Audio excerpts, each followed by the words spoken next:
Sorry. We're starting at 7.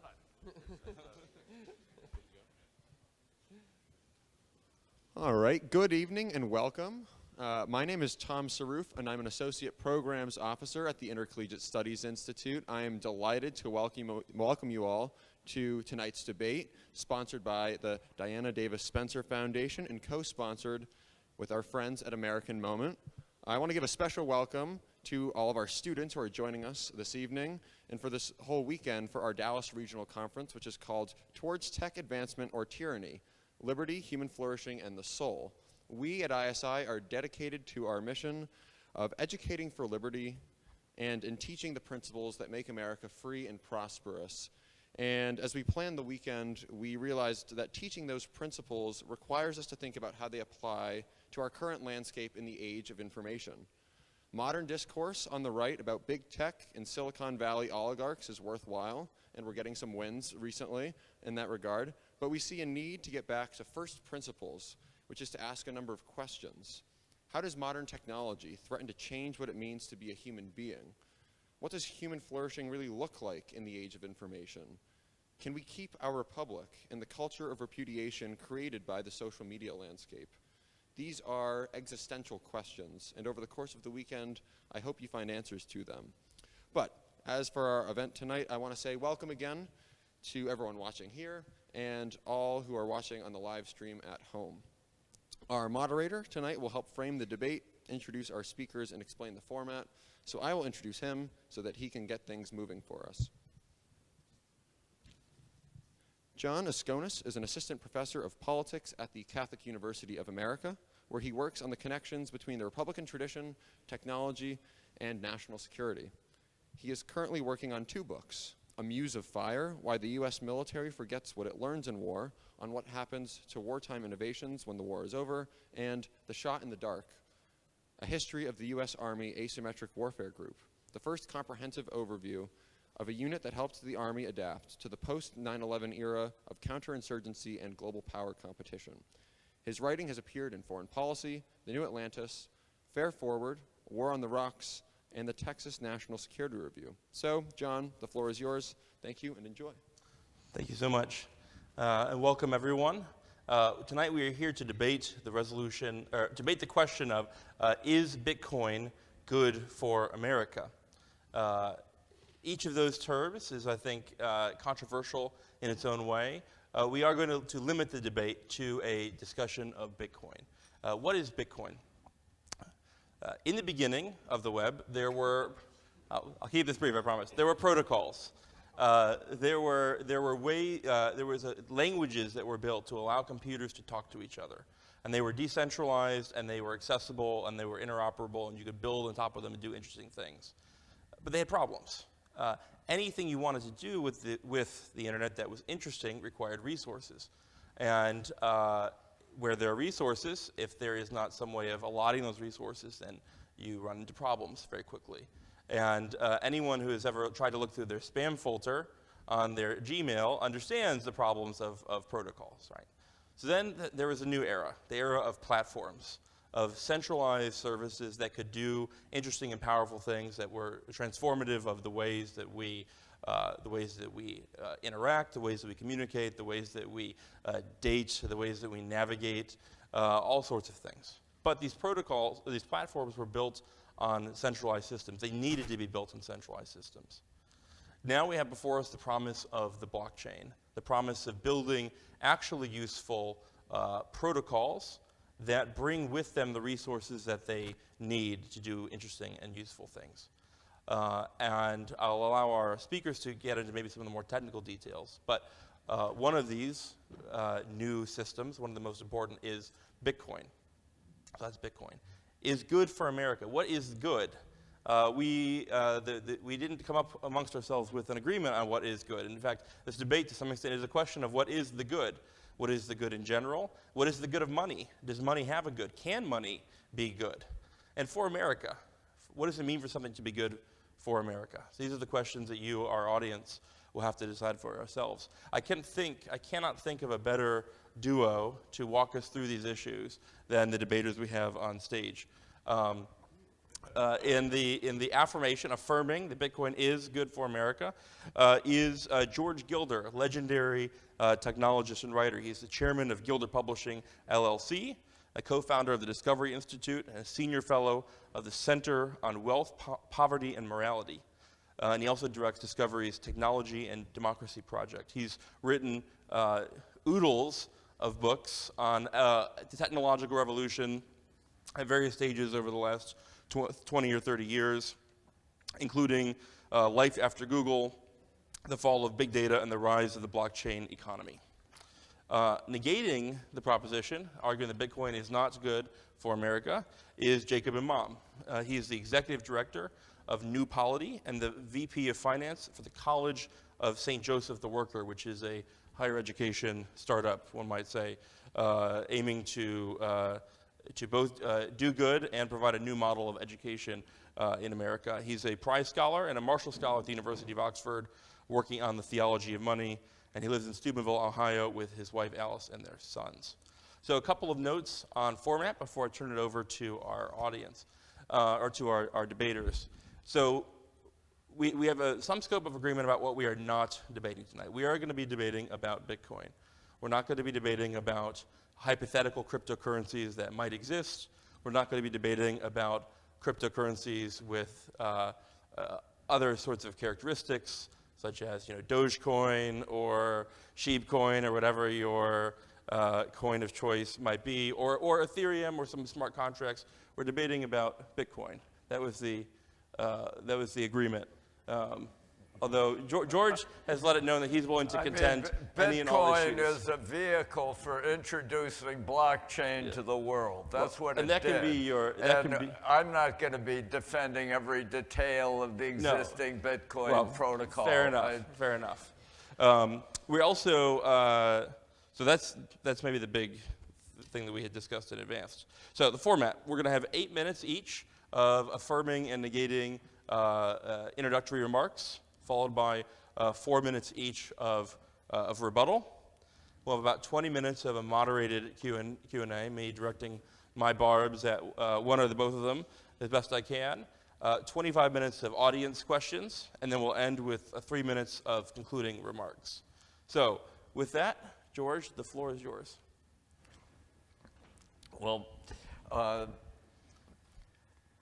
what is wealth? I think we really have to understand what wealth is in order to judge what is good for America in transformations of the ways that wealth is created, distributed, imagined. Wealth is truly knowledge. That's what wealth is. We know that because, as Thomas Sowell said a long time ago, 1971 as a matter of fact, the Neanderthal in his cave had all the natural physical resources that we command today. The difference between our age and the Stone Age is entirely the growth of knowledge. And that means that growth, economic growth, is learning. It's a process of acquiring knowledge through falsifiable projects and entrepreneurial creations. Growth is learning. And money is what remains scarce when everything else grows abundant through the expansion of populations and human creativity and invention. Money is what remains scarce, and that is time. And Bitcoin and the blockchain companies and inventions that it spawned are time-stamping money. They're putting money in time. and thus rendering it immutable and conferring on it the security that it needs. Now,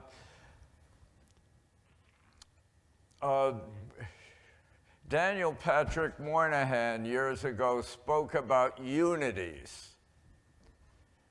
Unities are inventions that address a whole array of different social problems or address a variety of targets at once. And unities can actually proliferate value throughout an economy and grow and succeed in a way that, that incremental inventions can't achieve. And Bitcoin and its blockchain invention is a unity of this kind. It addresses the two fundamental challenges, security challenges of the world economy at once. One of them is the internet security challenge. The internet has become a porous pyramid where literally billions of items of personal information get lost every day. And there is really no solution in the security procedures that we all endure from day to day, the passwords and the usernames and their exponential combinations, do nothing to impart more security to us. They just are a way that these centralized trust systems protect themselves. That's what it's about. And they actually reduce our security and reduce the ability of us to access our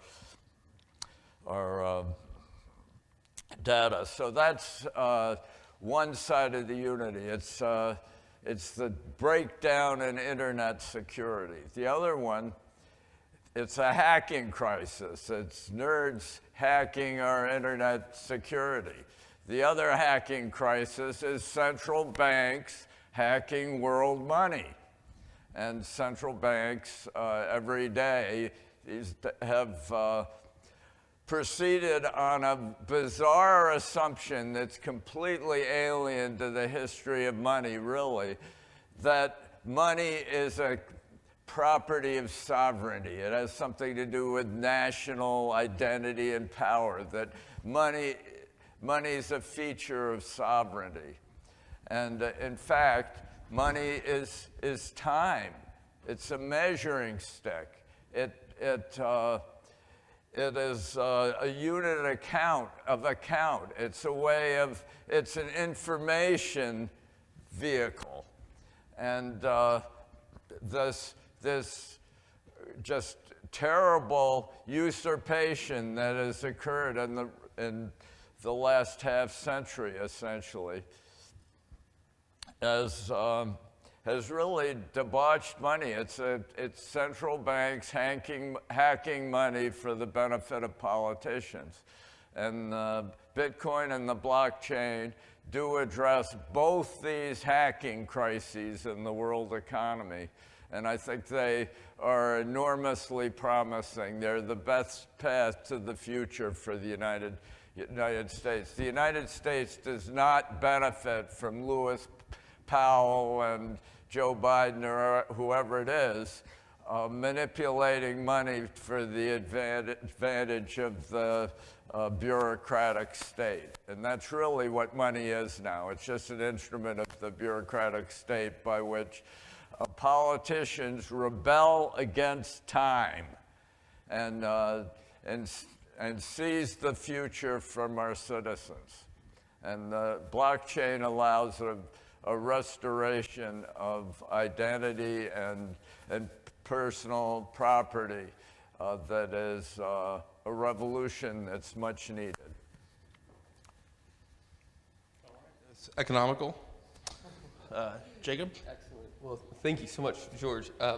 I was once actually a lonely intern at the Discovery Institute, and so George and I actually agree on quite a lot as we come from. I listened to you. I thought you were right. I didn't. But anyway, we both agree that fiat currency is not the way that we should be going, and not the way that we should have gone. Money is supposed to be a measure and reward for one's work. What money measures is the value that someone has put into a product or service. Sound money is a good measure, one that is stable, one that's consistent throughout time. Bad money is not. It's pretty simple. Fiat money is bad money. But what about Bitcoin? And tonight I'm going to argue two things. One, that Bitcoin is not sound money, and that two, it's just bad economics. So we'll start at the top. So Bitcoin is not a commodity. It cannot be consumed or used in any industrial process. It is an abstraction that has no tether to real economic goods. It's not backed by anything, is another way of putting it. As a result, Bitcoin, as a pure abstraction, is inherently susceptible to speculation, which is why it has never had a stable value. Its very design suffers from this vulnerability, rendering it a poor measure of value. What keeps money stable is its relationship to reality. Gold and silver, the best and most popular forms of money in history, with the greatest longevity, has been able to keep that place because it is very difficult to fake them, because it is very scarce, and because they're elemental. They're not chemically interconvertible. They can't be broken down into a more basic substance. And just another kind of proof for their longevity, you could have 100-year bonds or even perpetual bonds with gold, something that is just not possible today and cannot be possible with Bitcoin either. Now, I'll also add to this argument that Bitcoin is a service. It's not a good, and this is really important. The service sector sells intangible goods. Just to give a quick example from the U.S. Census Bureau, they include within the service sector warehousing and transportation services, information services, securities and other investment services, professional services, waste management and recreation. The Austrians called this a labor service or an intangible service. When one buys an intangible service, he purchases the labor of another or the temporary use of their goods. In other words, within the service sector, the buyer rents the time, the productive time, or the goods from another. He does not exercise primary control over it. So we're left asking, who holds Bitcoin into being? Who creates it? And the answer is miners. Transactions are approved only when the majority of miners agree to its authenticity, which makes it theoretically near impossible for a single hacker to fake a transaction. He would have to be able to identify and take over more than 51% of the nodes simultaneously to do so. At least that was the thought of Satoshi Nakamoto. Now, ignoring the fact that 0.1% of all miners today control 50% of the hash rate already, Bitcoin advocates often forget just how powerful the state is and how much it wants to keep this monetary sovereignty that it currently does boast of. Now, to overtake the network is about $16 billion, which, just considering the military budget of the United States, is just a drop in the bucket. And so for this, I would say there's really not that much security in Bitcoin. It has this constant vulnerability. Now, I'll also argue that Bitcoin is bad economics. So you might probably have often heard that Bitcoin advocates say that it's weightless, that it's massless, that there's basically no cost to it, said the president of El Salvador. And George has in the past condemned the cloud as being an artful name for an industrial behemoth. When it sounds ethereal, there's just rows and rows and rows of machines everywhere, and I think he's quite right to critique it in that way. and this is the same problem that ails Bitcoin today. An executive at Hive, which is a Bitcoin mining company that's traded on the NASDAQ, he calculated that there was about 14 million cubic feet of GPUs actively mining Bitcoin today. Just for reference, the known gold in the world only amounts to 360,000 cubic feet. Okay, so an object's value density is directly related to its efficiency. If you're comparing grams per centimeter here, Bitcoin is just light years behind gold.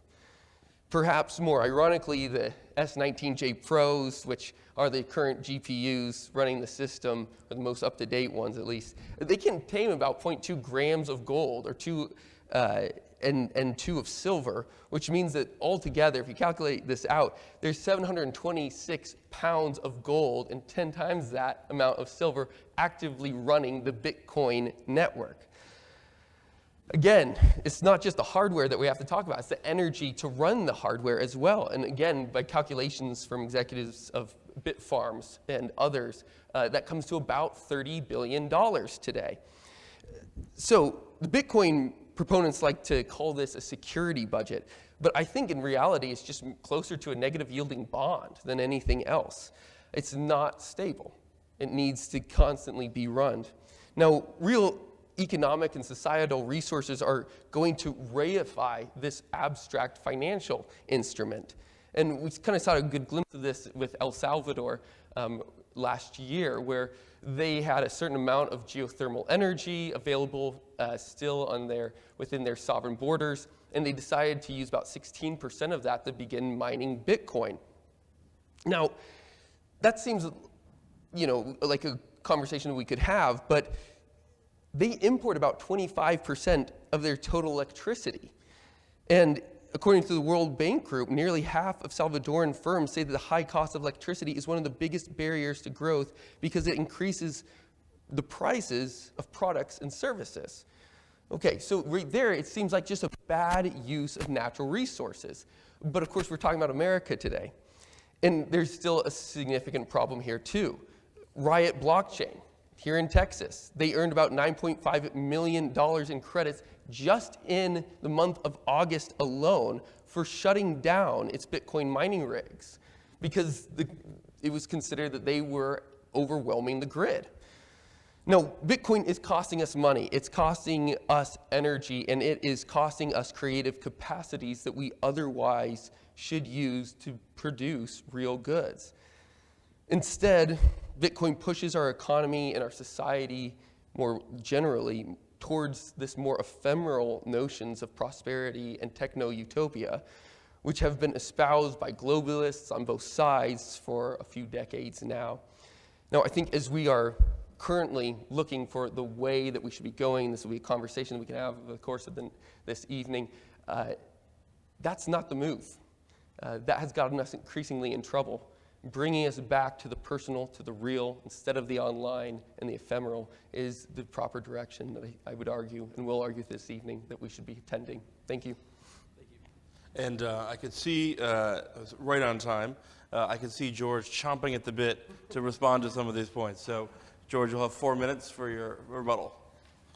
Well, I don't really think you want to stress energy. I really think that's just a distraction. I mean, there are lots of arguments against Bitcoin that don't relate to its small consumption of energy. Do you know how fiat money, currently the biggest industry in the world economy by far, is currency trading at a rate of approaching $10 trillion a day of currency trading, and it doesn't even supply what gold supplied, which is a measuring stick for transactions. It actually is just froth. It doesn't even arrive at actual values for the currencies it exchanges. It just constant change. and it consumes incomparably more energy than Bitcoin does, or Bitcoin could. The whole energy issue is really spurious, and Bitcoin actually, because mining can happen at any time, actually bids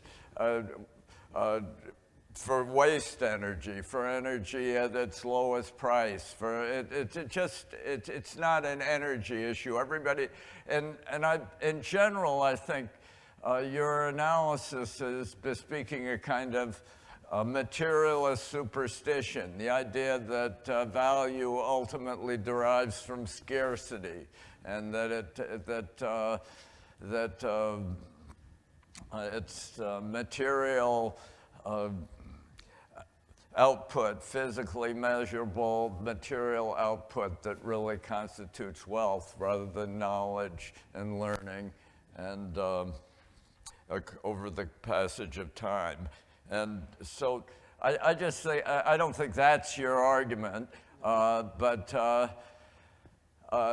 I also think that a revolution in money is underway, and it's redemptive and necessary, and I think Bitcoin has spearheaded it. Satoshi really did invent a new thing.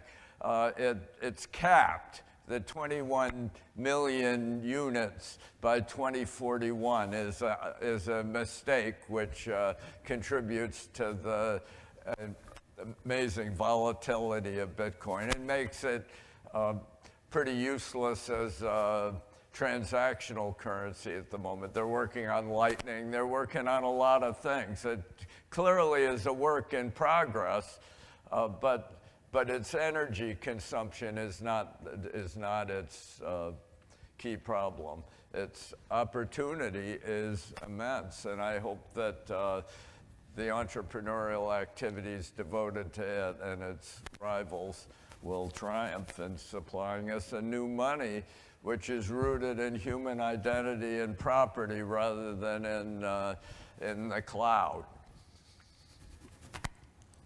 All right. Jacob, we have 4 minutes. Okay, thanks. So you see already there's a lot of agreement here. Fiat is bad, and I am not comparing the energy usage of Bitcoin to fiat in this case. I'm with you. I would like to do away with fiat rapidly. But that still does not take away from the problematic fact of Bitcoin's energy use. Now, I don't believe that this universe is scarce. I think that's wrong, but there is certainly conditional scarcity and conditional abundance that comes about based upon our prudent use of the resources we have been given. I agree that in part that wealth really is knowledge. I think that there's a huge aspect of truth to that, but in addition to knowledge, there's also wisdom, and we have to figure out what it is that we're actually trying to do. What is the good that we're trying to achieve? And right now, we don't have really a communal work that we're trying to do collectively together to achieve. There's no good in mind that we have as a country, and that's part of the problem, that we are just tending towards continual growth, as if that was some sort of an end in itself. Now, I'll also, just to address a problem of the Lightning network. I mean, right now, just so if you don't know, you have to pay a pretty high fee to get a transaction across in Bitcoin. You can't be paying $50 in a transaction fee for a $5 coffee. It's just not going to work. Now, there are other ways of getting around. The Lightning Network is one of them, but right now, everybody is recognizing that there's serious vulnerabilities to that, and the situation that we find ourselves is turning towards holding a certain amount of Bitcoin in a singular wallet and cold trading those, having cold storage of those Bitcoin. But this omnibus, solution, this omnibus wallet where everything's put together, I just don't think that that's much of a solution either, because ultimately somebody has the omnibus wallet. Omnibus wallet? Yeah. Oh, okay. Yeah. I don't think it's much of a solution, because you still have a problem of somebody having a key to that and they need to store it. And all of a sudden, so where is a natural place to store that key? I mean, our minds tend to go towards vaults, to security, which is the very place that we put our gold in storing it as well. And so I just think that there's kind of this huge, gargantuan, behemoth energy problem that's going on, only to have the solution be the same thing as what gold would be, and you don't have to hold it into existence. God does that for us. There's not this attempt to reify something, to utilize a service when we have a perfectly good, time-tested and true method that has been used through the ages. Now, just to speak about time, how am I doing on time? You got one more minute. All right. Just to talk about time, the money is time issue. It's been, something that I really struggle with understanding, because money is in time. It progresses with time. You can't have time without matter without time. Gold is a great money precisely because it doesn't decay, because it has a longevity. Yeah. I'd like to combine blockchains with gold and some new digital form of money rooted in secure identity. And gold works because it's time. Gold, the reason gold works is because the cost in time, the time price of an incremental ingot of gold has not changed in millennia. Now we build gigantic mines that take 10 years to launch, and which extract gold from the earth about the same rate that a panhandler with a sieve in a stream in California could extract it before. It's that gold cancels capital and technology, and thus becomes a pretty pure measure of the residual metric of time. That's why gold works.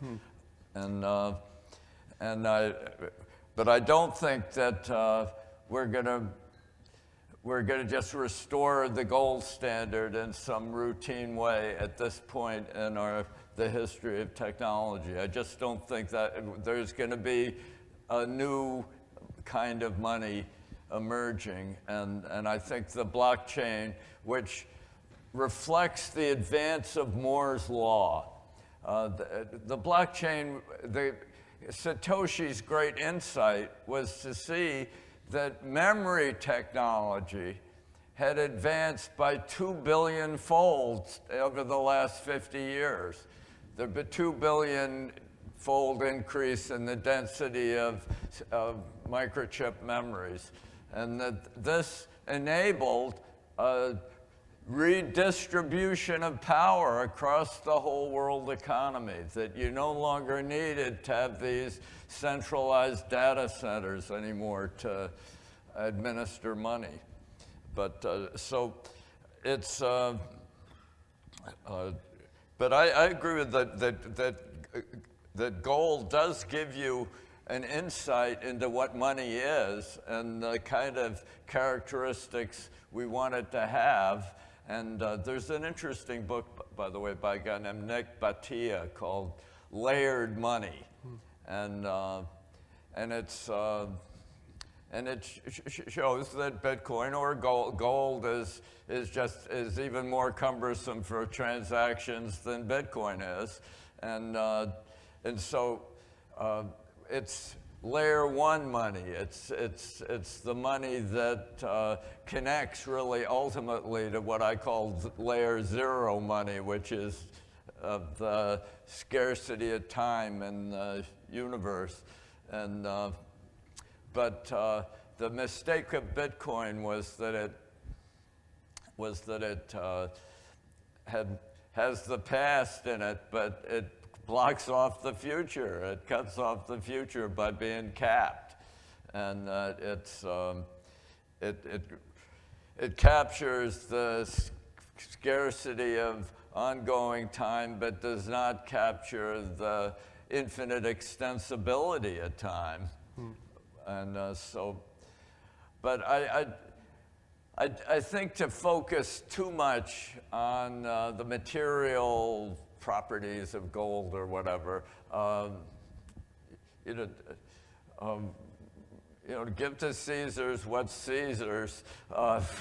It's money itself is not a matter of ultimate.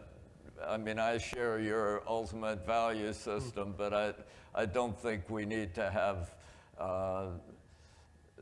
some kind of physical coins in our pocket in order to fulfill it. So we're going to switch to. I talked too long, so he did it. No.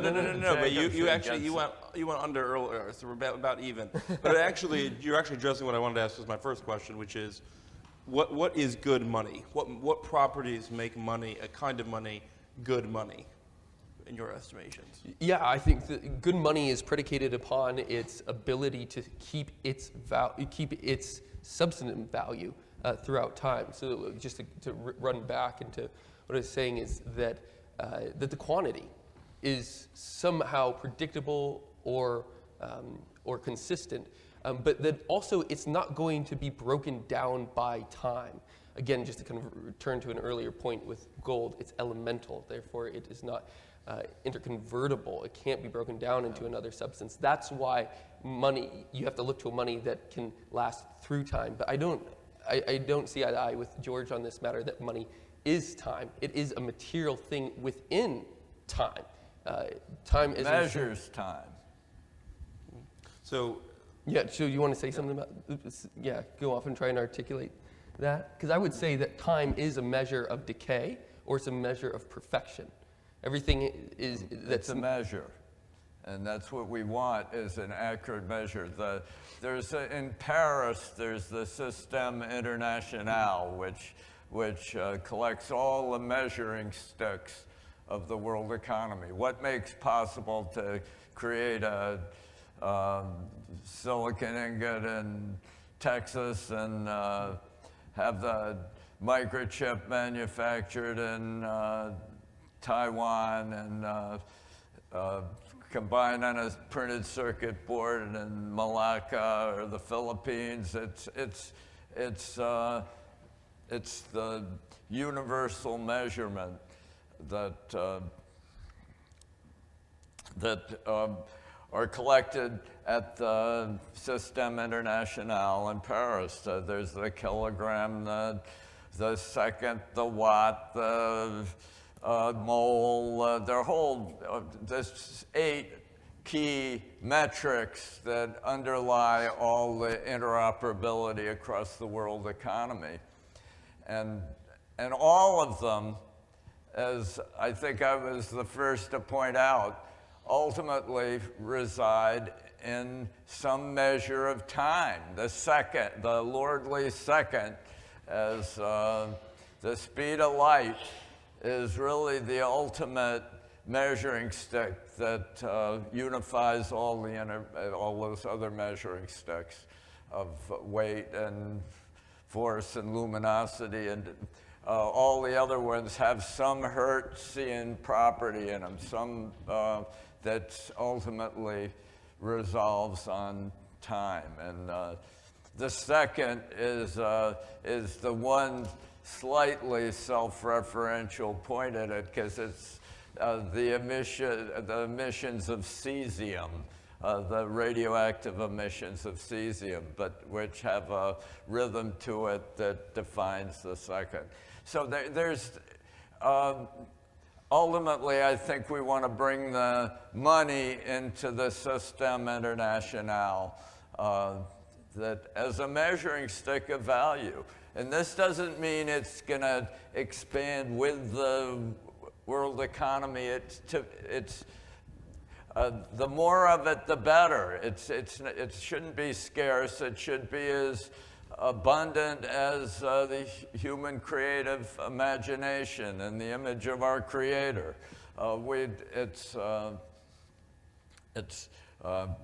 It should be a measuring stick, as it was with gold. And gold, the rival of the gold standard, really launched mostly by Isaac Newton as master of the mint back in the 17th century, beginning of 18th century, he proved these features of gold that you're describing, and he defined values as master of the mint that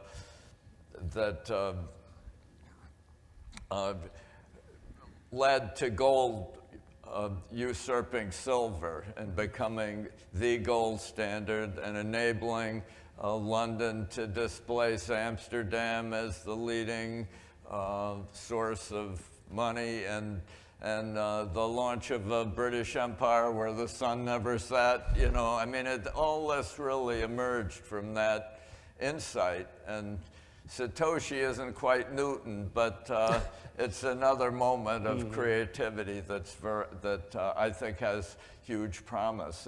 A scheme for moving the world economy onto a measuring stick that's stable and extensible. I mean, gold, the amount of gold has nothing to do with value that gold imparts to money. You know, between 1800 and Jacob, what were you saying? I think there's something about the stability of the quantity. Yeah, that's what it is. It is. Yeah. And between 1800 and I think in 1950 or so, I can't remember, but the amount of gold held by the United States while the U.S. was on the gold standard, essentially, the amount of gold increased 4 times. Our economy increased 166 times, and other countries, in Italy, there was a completely different relationship. The gold was not a coin in the sense that we might describe it. It was a measuring stick. Yeah. So a couple points I want to push you both on. I've had a little bit too much. You know, George, you said that you don't moderate debates, you extend debates, but there's been a bit too much agreement tonight for my taste. So I want to push you both on 2 things. First, before we turn it over to audience questions, I'm sure we have some amazing questions in the audience. Be thinking about what you want to ask to really 2 of the most important thinkers about money and technology in the world today. So first is, the text of the resolution is, or the question is, whether Bitcoin is good for America. Yeah. You both agree in Bitcoin as a way of ending the reign of fiat money, and yet America is the chief beneficiary of the regime of fiat money. To a large extent, the regime of fiat money is particularly the strong dollar, the dollar standard. The dollar is the undercurrent first of the world economy, and then the petrodollar, the euro dollar, and now, of course, the Bitcoin dollar, the crypto dollar. It seems to me that well, it might be the case that Bitcoin is good for the human wheel. Can you make the more specific case that it is, in fact, good for America, that we ought to endure the loss of a certain amount of purchasing power and artificial unearned advantage that the current system provides us? I don't think that current system is providing anything useful right now. I mean, it's falsifying all the economics of the U.S. economy. It's probably jeopardizing our very future. It allows the government to run off and with the climate cranks and weather bores and dismantle our power grid at a time that they want to move to electric cars. I mean, it's a catastrophe for America. If, you know, we're libertarians around here, but the U.S. government now is is 39% of GDP. Government. China is about 21%. So, I mean, this whole idea that our strong dollar is fueling world-leading capitalism is no longer actually the case. I think we need Bitcoin, and it's got to evolve and change, obviously, as you point out. I agree with your critique. It is not completely fulfilling the role now, but the insight that you can now have a hashed record of all transactions in every node across the network is a contrarian insight of amazing profundity and entropy. Well, I'm not going to defend it for that it's going to be a good thing for America. I think that we can't stay in the state we're currently in. Fiat currency is just as bad as George describes, but I'm not sure that Bitcoin is going to be better. I mean, just to think, just maybe this is a silly thought experiment, but say that the sovereignty of the US dollar was taken over. I mean, we're talking about a collapse of civilization at that point. What is the first thing that's going to go with that? I mean, it would be power. Then we're out without Bitcoin too. I mean, it just doesn't seem like it has a transitional quality to it. It just doesn't. It seems like a game or a dream, but it just couldn't even work in reality. Well, if you want an emergency currency, we can coin some gold for the transition if you want. There was we might find it's just good enough to stay there. But the idea that we're going to go beyond electricity now, that we are not going to need electricity to sustain a monetary system is pretty... That we're not going to need it to do. No, I agree, but I just don't think that Bitcoin in particular has a transitionary quality to it. I just don't think it could. In 2020, right when the coronavirus pandemic, sort of the crisis hit, there was a huge instant financial crisis. The stock market dropped, the bottom dropped off the stock market. The price of Bitcoin fell precipitously. The price of gold also fell precipitously. Yeah. And stock in Ruger and Smith & Wesson shot up. So if we have a crisis of civilization, guns are going to be the first currency, and then everything else will kind of fall from there, I think. Thank God we're in Texas. That's right, we're in Texas. Texas will do very well in the new economy. So one last question before, and maybe a kind of dystopian one to end up before we turn it over to the audience for questions. In the vein of thinking about transitions, George, you brought a point earlier which you didn't really elaborate on, which is very interesting, of Bitcoin as a kind of bootstrapping of a new new technology with much more profound effect, which is the blockchain. Well, yeah. Yeah. And it's certainly true. And because of Bitcoin, because of the value and the speculation on it, we have an economy that's investing in, investing in blockchain technologies. However,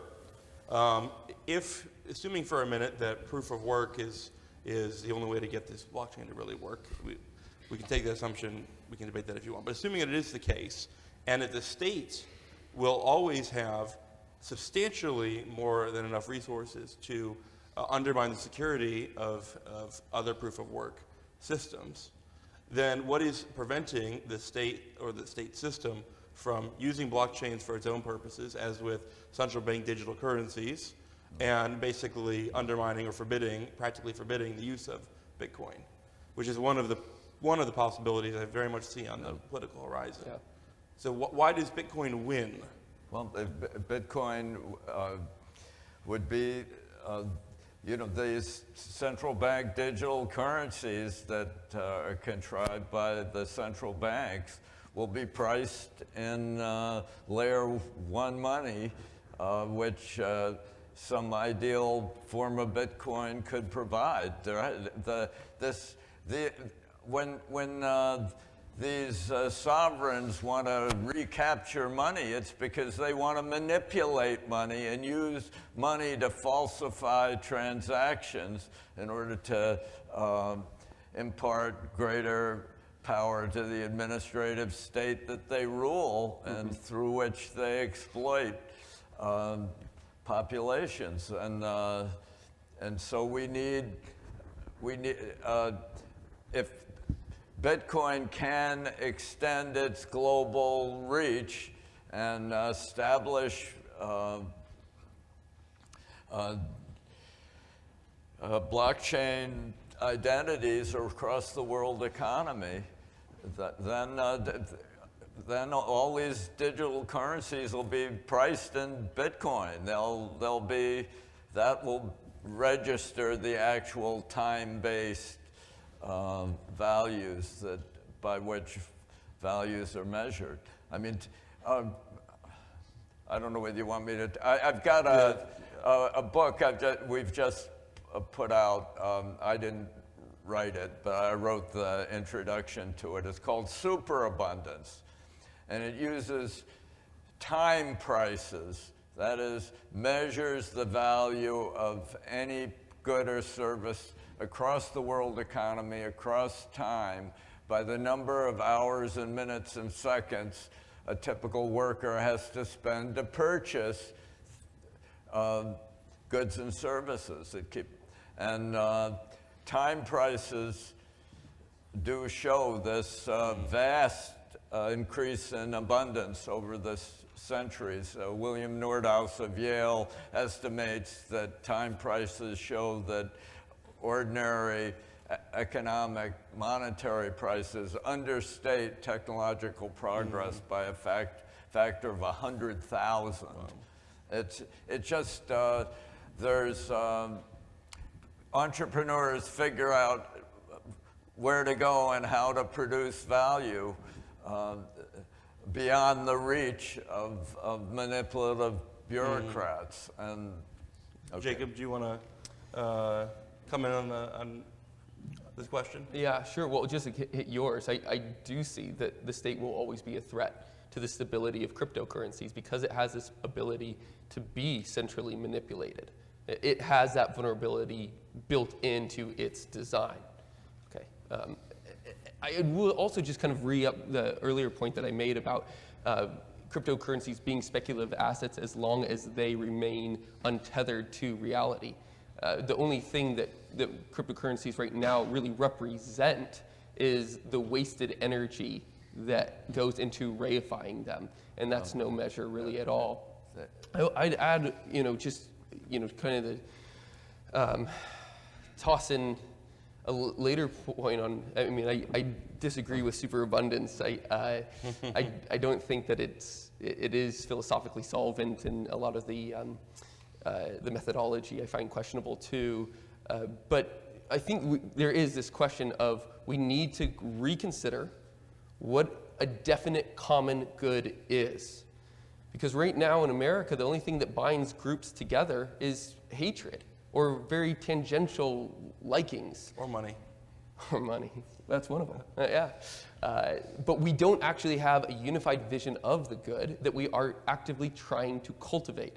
And instead, while we don't have one, we have been turning towards technological expansion, mastery over nature, in a way that has really devastated our interpersonal relationships. It has secularized our society beyond recognition.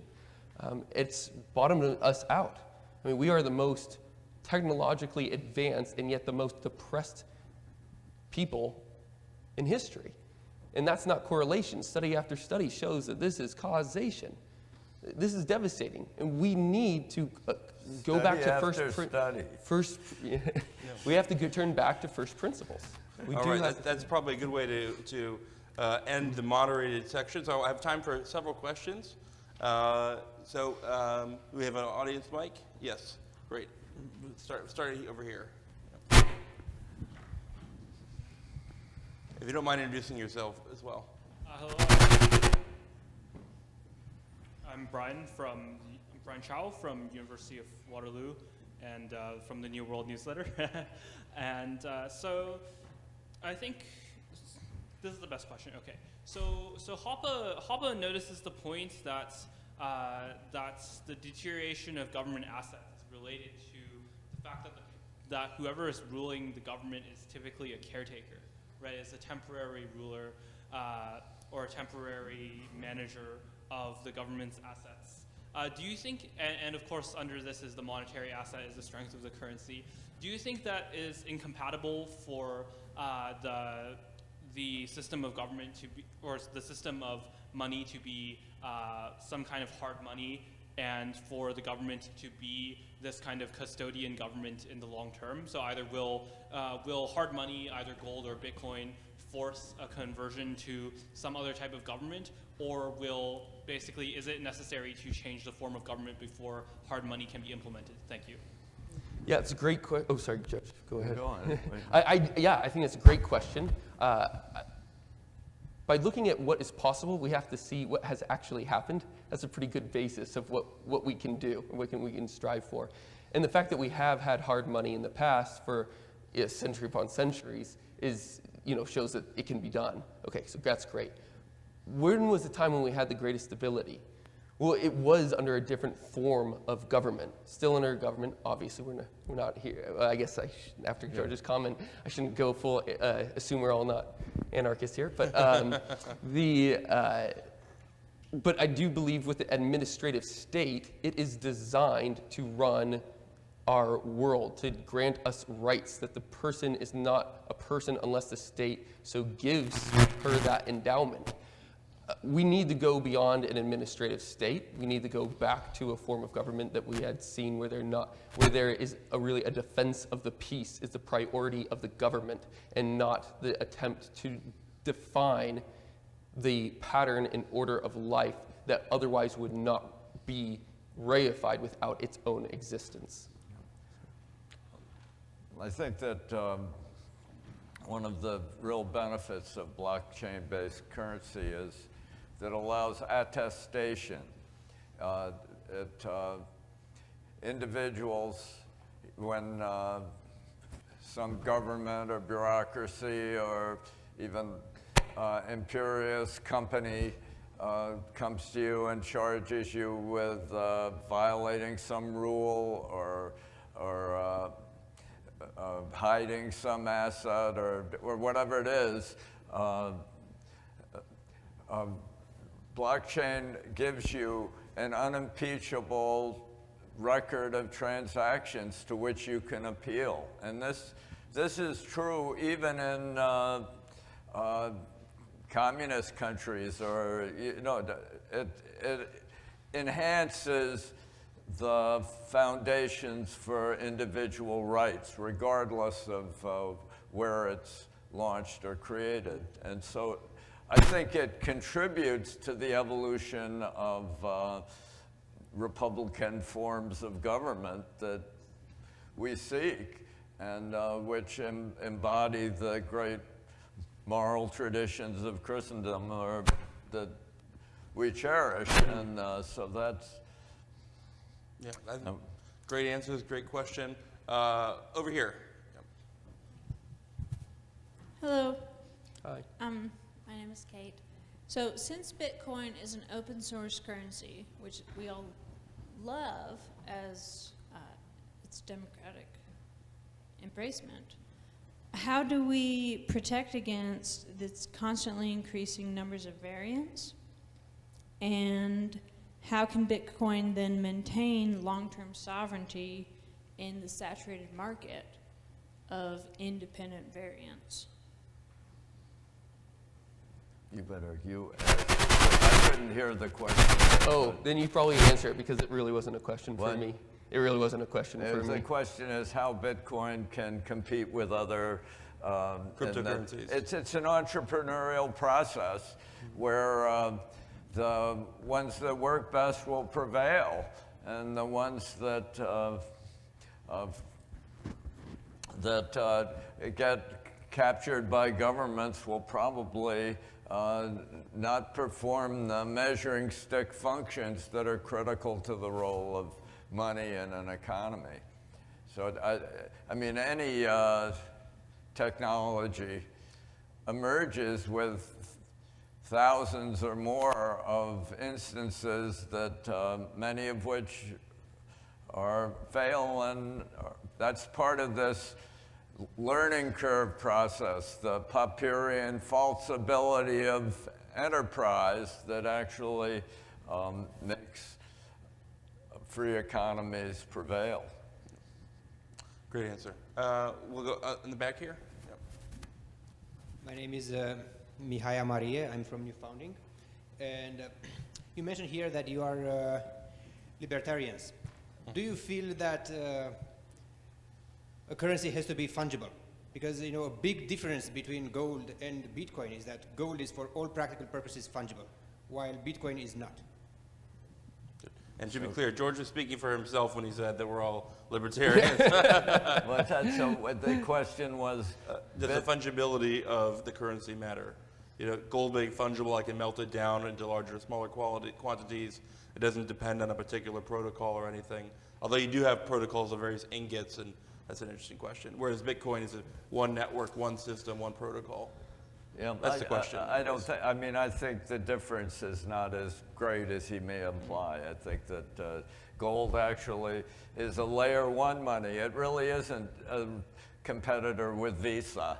It's a competitor with treasury bills as the foundation for the value of all the goods and services in the economy, or the measurement of that value. Jacob, you might have a different take on this. Yeah, I'm going to go back to a point that I already made earlier. Sorry to repeat myself, but I do think that money that is a pure abstraction cannot have stability. We're grounded in the real because we're part of it.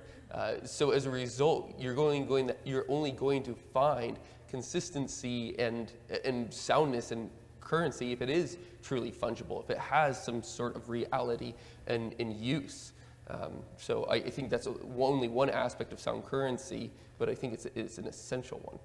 Well, currency is fungible by definition. If it isn't fungible, it's a non-fungible token, as we learn, which is a new way of expressing property rights. I think what he's getting sprung after from the Bitcoin revelation, but.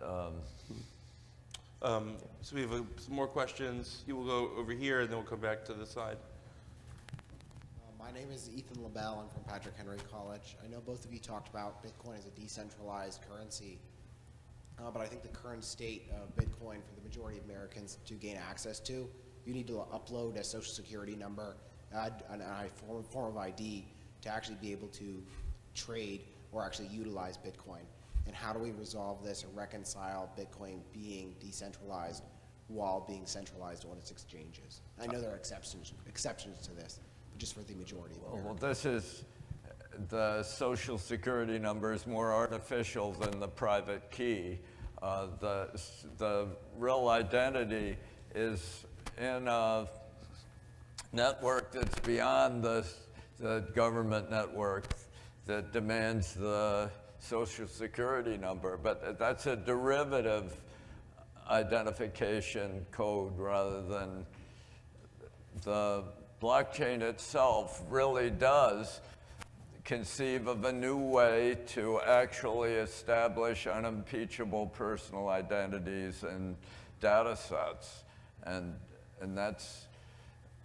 the government can come in and impose further requirements, and depending on whether they're oppressive or in some sense enhancements,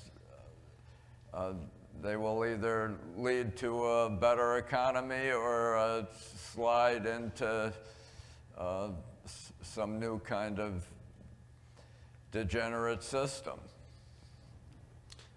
I just don't think it really is decentralized at face. I think there's multiple ways in which access onto the blockchain is compromised, and we've seen this over and over, and advocates would like to say, well, yeah, but that's not the blockchain itself. It's like, well, if the on-ramp is, leading right onto, into a lake or whatever, that's no good for me either. But again, it really comes down to how, not only just how you access the on-ramps, off-ramps, but really, like, once the ledger's there, it's public, you can follow it.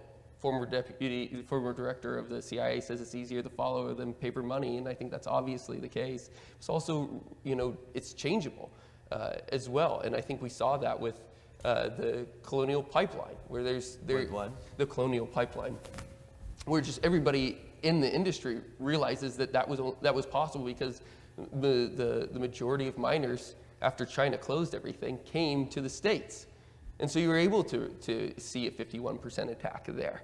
So I don't agree that it's really decentralized. Just to be clear, you're talking about the reversal of transactions after this big ransomware attack, or basically 75% of the money was recovered or something, or more? Or I can't remember the total percentage, but yeah.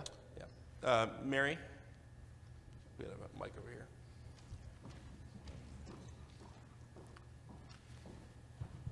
Hi, I'm Mary. So I spent about 15 years of my adult working life as a commercial copywriter, mostly in the tech sector. And in my experience, it's extremely difficult to underestimate how uninterested ordinary people are in getting to grips with complex, new, advanced IT. It is astonishingly difficult to underestimate just how much people don't care, how much people don't want to learn how to use new technologies, and how much they just want a simple user interface where you press a button and that's it. So I suppose my question is this. With something as abstract, as cutting edge, as dematerialized, and as maybe or maybe not decentralized as Bitcoin, if you're proposing to roll that out as the currency for everybody, how is it possibly going to be liberatory for ordinary people who can't be bothered to get to grips with the technology?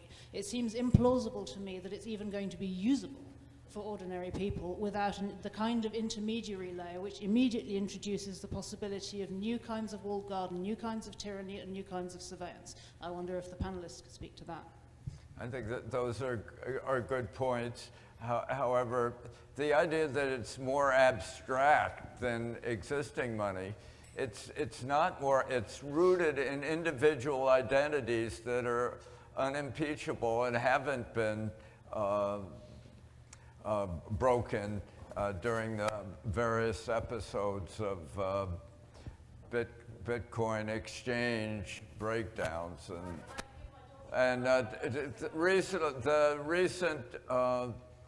Bitcoin convention in Miami had 200,000 people at it. It was probably the biggest financial conference in the history of the world. But you couldn't sign up for that with using Bitcoin. What? But you couldn't even register for the conference using Bitcoin. Yeah, well, Bitcoin is not really a transactional currency yet. Right.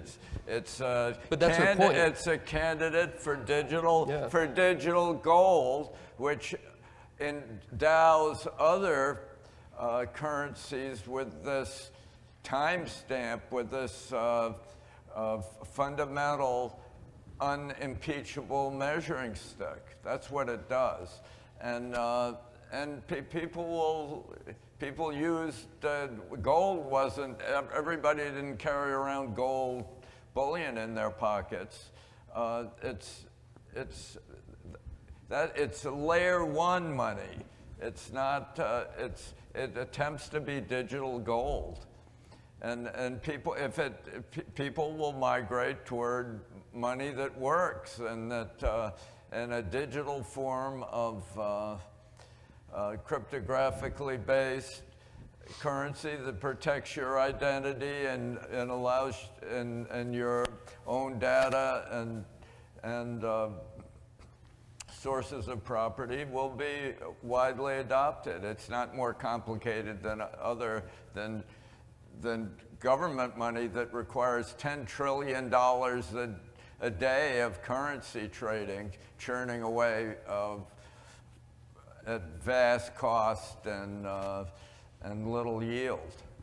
I would just say, though, in dispute that, and this is one of my few things that you'll ever hear me say positive about fiat currency, is that beyond the ability to see it from time to time, which is a real kind of like a sacramental inculcation into its value, even when you're using it digitally, well, or at least electronically, that beyond that, there's a materiality behind it with guns, that the standing army is paid with it, that we are habituated to its value through a universalized tax system as well. These are real things that forces us into seeing this convention as something that's real, and Bitcoin does not have that power. So we have another student question. In other words, you accept the idea that money has to be a manifestation of sovereignty. No, that absolutely it has not. to have an army.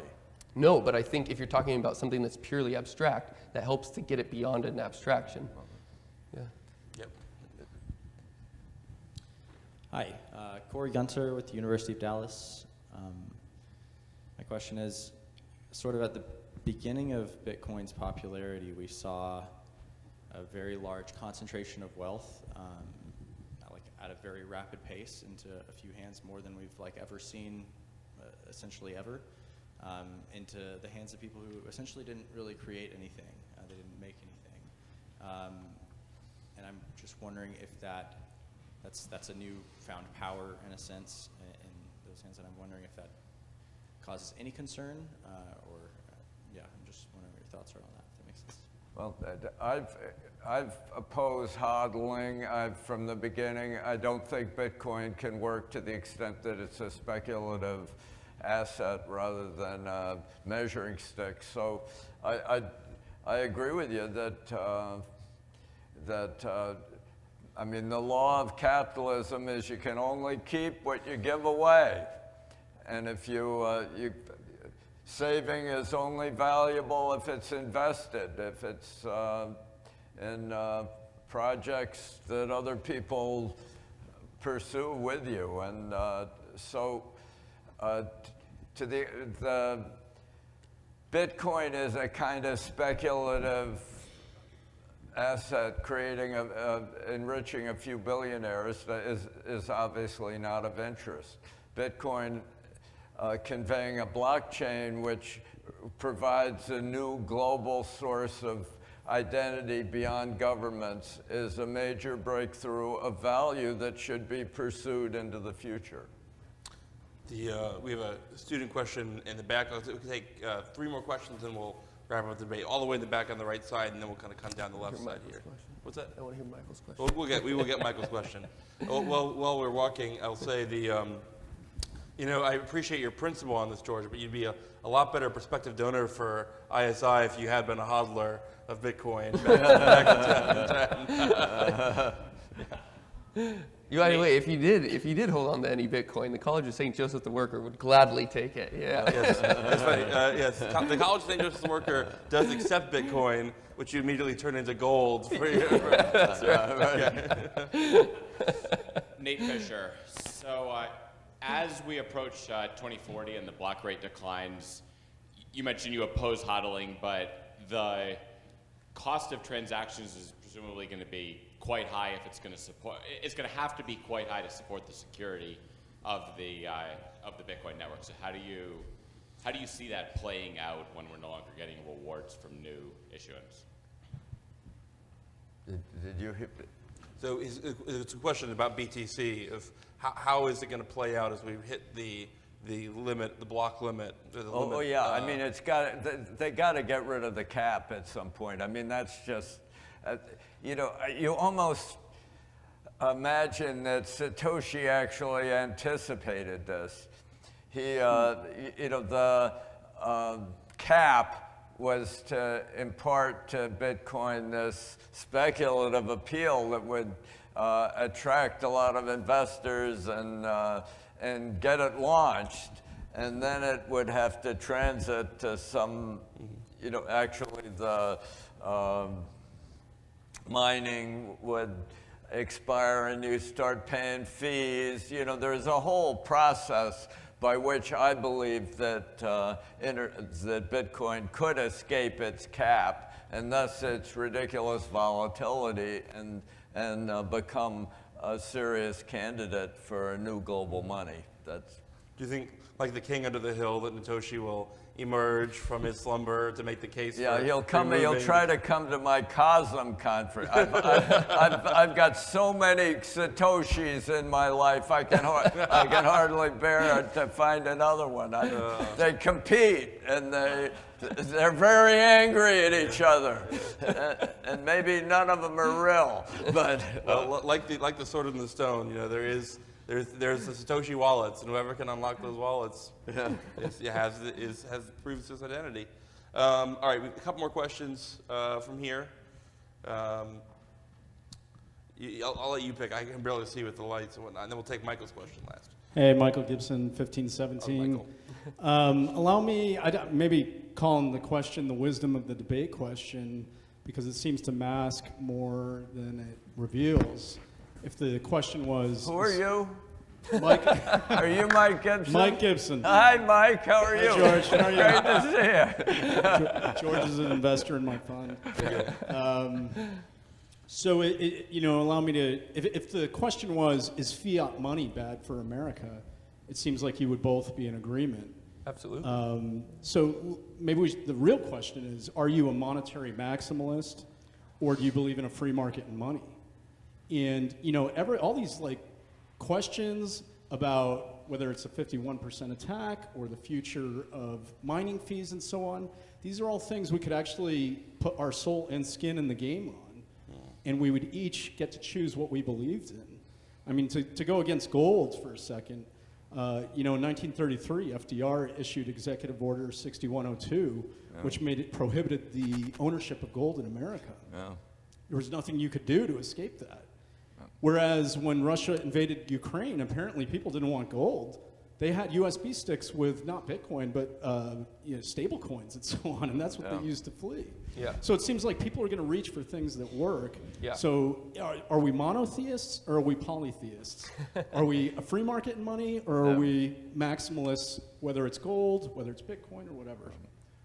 In defense of the ISI organizers, I think a question about monetary monotheism would have confused more people than this relatively simply worded. All right. I do like the marketing for that, though. It's a great question. I think it's so important. Forgive me for kind of answering it long-windedly, but at least at least I prefaced it. Look, this might sound way too ethereal, but I think it might help. We build institutions based upon what we love. There's 3 modes of love that the Catholic tradition teaches. The first one is sadness or sorrow for when what you love is not possessed and cannot be possessed. All right, you don't have a chance with it. Then there's love fulfilled, or enjoyment when there's love fulfilled. But the third one, the middle one, is desire. That's when you have a plan. There's an action plan to actually getting from unfulfilled to fulfilled. Cities form together based around desire. They group together based upon what they love because they think that they can achieve that better together than apart. I'm just riffing off and saying Augustine here. I never made this up. I think that's really important because we can talk about policy proposals all day, but nothing's really going to change unless we fundamentally change our desires. That was the problem of 1933. We see this quite clearly in greats like Gordon Wood, for instance, who says that in the beginning of America, we were a people primarily defined by our love of commerce and our love of money. When we came to the crises of 1893 and 1907, this credit crises, you had this Pujo committee sent by Congress to investigate what was going on with the banks. And they said this is a dire crisis. You have a monopoly on credit. You have a monopoly on the banking system right now. And it's just in the hands of a few unelected people. But they go on to say, and Woodrow Wilson at that time said the same thing. It's like, but what do we do? Can we really give up on commerce and growth, which has been the backbone of American society? They were not willing to change their desires. They had to go in a singular direction. 1933 happened then because of our desires. We had gold for thousands of years prior to that. Our desires fundamentally changed. We had no administrative state. Roosevelt usurped the government and took over money. That's what he did, and stole from all the savings of the American people in a way that crippled the U.S. economy for another 10 years. It wasn't until Bretton Woods was launched and the world was restored to some semblance of a gold-backed currency that that prosperity returned, and it returned amazing. While all the economists in the world predicted a continuing depression growing ever more acute, the U.S. economy, the world economy really exploded into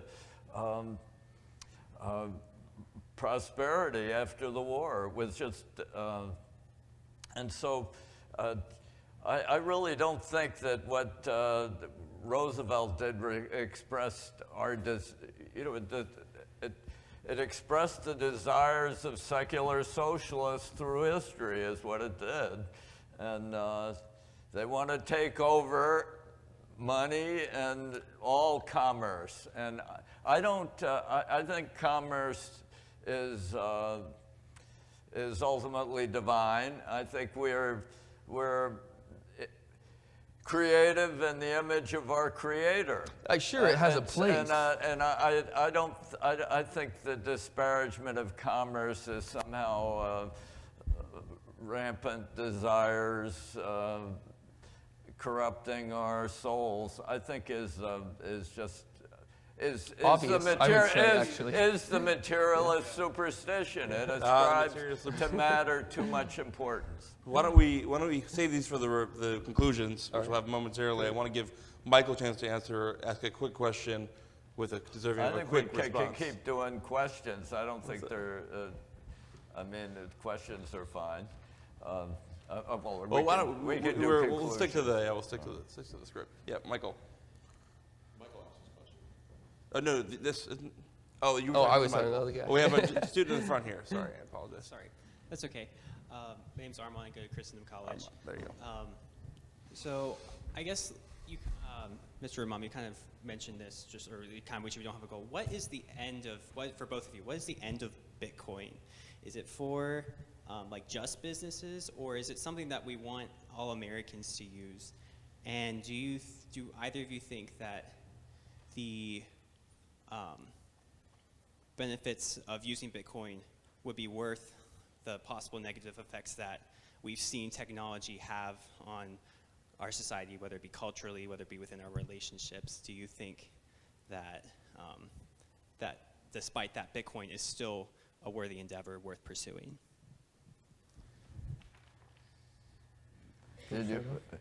Do I think Bitcoin's a worthy endeavor despite the impact that technology has had on our culture? Is that and that Bitcoin as a technology is an expression of technology? I think we really have to separate these transcendent goals and moral codes and divine purposes from functional systems that allow us to feed ourselves and feed a population that's grown in 100 years from 300 million or something to 8 billion last week. I mean, it's an incredible feat that I think is providential, and it disproves the idea that people consume resources. People don't consume resources, we create resources. Resources are infinite, essentially, as infinite as our imaginations. And the more people, the more resources we create, the more possibilities happen. And Bitcoin as a prudential way to provide a measuring stick for money, and I admit, you win. I mean, I admit that it doesn't do it yet. It certainly can't as long as it's capped, where all changes are expressed in volatility, which is the opposite of a measuring stick. A measuring, it takes a low entropy carrier to bear high entropy, unexpected information and truth, and that's sort of a fundamental principle of information theory, and I've mostly been talking information theory economics tonight. My new book is Life After Capitalism, And the essence of it is in the introduction to Superabundance, which is a great and important book that's been just had played a role as a kind of unity. It's brought together all kinds of economists from all sorts of political positions, and Larry Summers celebrated it for 20 minutes in its launch, and got 2 Nobel laureates. You know, it's really an amazing development, this, and it launches time prices as the way to actually evaluate technological progress or economic progress, and so I recommend that. You happen to have So I've done my summation. So you do your summation. So I think we'll end this concluding note. You know, Jacob, George said something which I thought was really interesting, which is that we need to separate these high moral systems, symbolic systems, metaphysical questions from the functional systems that create prosperity. Mm-hmm. I intuit that you and that are expressions to of express higher aspirations, but the systems themselves can't be full of pregnant with all kinds of. And I intuit that you probably disagree with that. So why don't you conclude with on that question? Yeah, we're integral. I am not. That's not an illusion of integralism. Anybody knows New Polity, we ain't fans, but we're united in soul and body as a singular unity, and you cannot break away from what you believe, from how you behave. They are one in the same action. We've tried to do that for so long, and then what we've ended up doing is having an A-guided life, where we have ended up into a place where society has no values, or crazy values, I would say. It's not so much that it's no values. You can't have no values. You always have a value. That is a predicament that is not so much an accident, but actually by design. Being able to foster a just economy stems from our fundamental beliefs. And we are built for relationship. We are built for union. That, to say that we are built for love is not some sort of strange platitude. It's a fundamental mystery of human existence. And as soon as we set that off, preferring the mode of exchange and possession always in place of the mode of charity, then we have missed something very fundamental to ourselves. Just in summary, you asked this question about, is Bitcoin still worth it? And you can guess, I'm going to say no. I don't think it can be worth it. I think what I've tried to argue so far about it being a pure abstraction ensures that it can't. But more than that, you could maybe say that Bitcoin, for a people locked down by COVID and spending their best days in front of the internet, it could be a half-decent currency. But we're not built for that. That's not befitting of a free person. And that is not befitting of us who are trying to ultimately live in relation, in love. And that, again, needs to be our target when we are beginning to look, how do we rebuild our country? How do we rebuild our nation? But more importantly, how do we begin to rebuild our families in our neighborhoods? Thanks. I agree with that.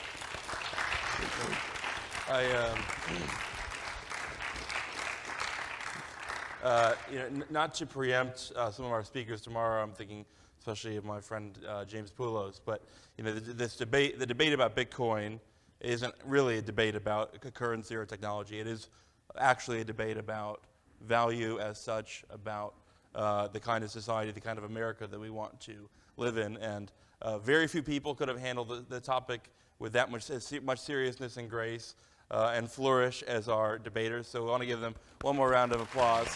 Great. I like that.